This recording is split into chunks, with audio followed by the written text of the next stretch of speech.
Okay, so this will probably be the only time I do this, but this week I'm taking a look at a made-for-TV movie. That's right, in 1976 they made a women in prison film for television. Man, the 70s were freaking cool.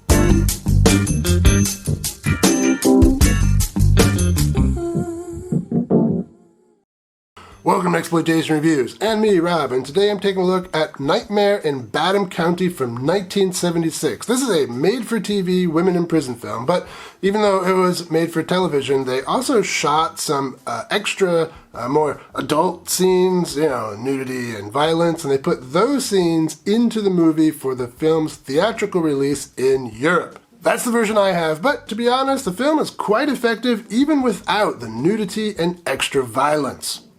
And that's probably the only time you'll hear me say that sentence. So, let's check it out. Kathy and Diane are two UCLA co-eds on a road trip, and somewhere down south they get a flat tire. They don't know how to change a tire, but luckily a man, George, stops and helps them. And then the sheriff stops. He does not help them.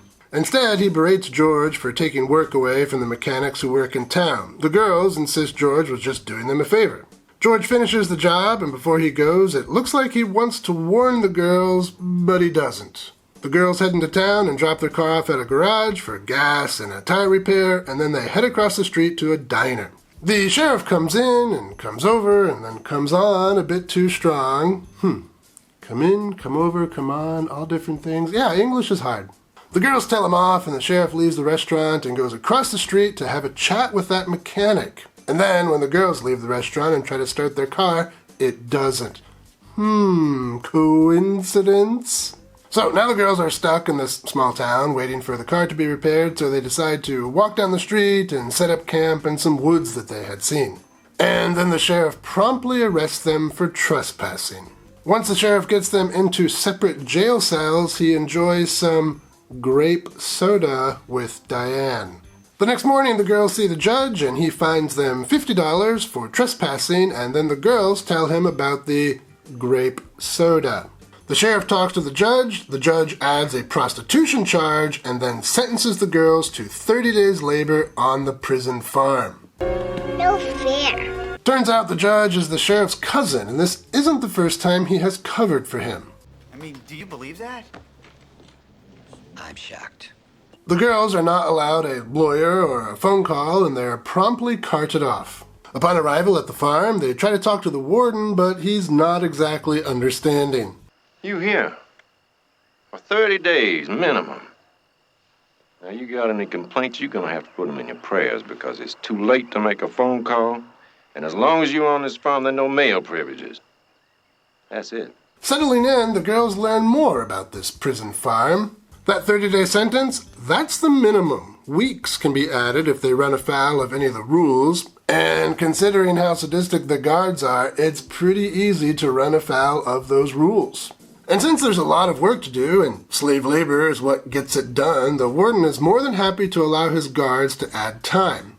And it's not just farming. The warden uses these prisoners for all kinds of labor in different businesses in the town. The whole corrupt town benefits, and thus turns a blind eye to the practice. Oh, and these guards, by the way, they're not professionals. They're other prisoners who have been promoted into that job. So, more free labor. The girls also learn that sometimes prisoners are killed and buried in unmarked graves. With their sentences being extended for minor infractions and still no way to contact the outside world, they start to hatch an escape plan, and that's enough out of me as far as plot goes. Let's talk some highlights. This is probably the most emotionally engaging women in prison film that I have ever seen. And brother, I have seen lots of women in prison films. The exploitation elements help a lot in this regard. The sheriff and the corrupt judge are frightening and frustrating to be sure, but it's the willingness of the other locals to go along with their injustices that really sells the movie. It all feels realistic. It shouldn't feel realistic, but it does. But maybe that's just because I really don't trust country people. You really feel that these girls are trapped in a horrible situation without much hope of justice or escape. The film hits hard right from the beginning and continues to hit hard all the way to the end. Of course, how well it hits for you is going to depend a bit on your personality. Me, I distrust authority under normal circumstances, and I really have very little trust in small rural towns. I'm a big city boy. So for me, this story of corrupt authority in a small rural town just taps right into the part of my brain that has a list of all the things I hate and fear. You're all shook up, aren't you, baby? In addition to the emotional engagement, this film also ticks most of the boxes that we expect in a women in prison film. Sadistic guards, poorly dressed prisoners, catfights, lesbian grape soda, water hoses, grime, torture. And remember, this was made for TV.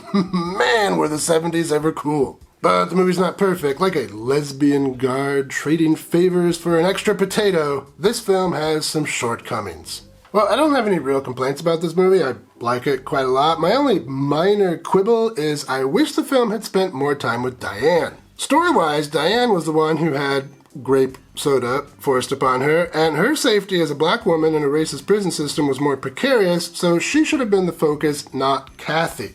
I mean, don't get me wrong, the film does spend quite a lot of time with her, but still, it sort of feels like this is Kathy's story and not Diane's story. It should have been the other way around. Plus, Diane is way hotter. That chick was fucking bananas hot. But this really is a minor complaint, and overall, I highly recommend this film. It's one of my favorite women in prison movies, and if you're new to the genre, it's a good one to start with. It's not nearly as sleazy as many of the others, which could be a good or a bad thing depending on your interests. But it's got a good story, plenty of memorable characters, and turns out to be a rather effective Hicksploitation thriller.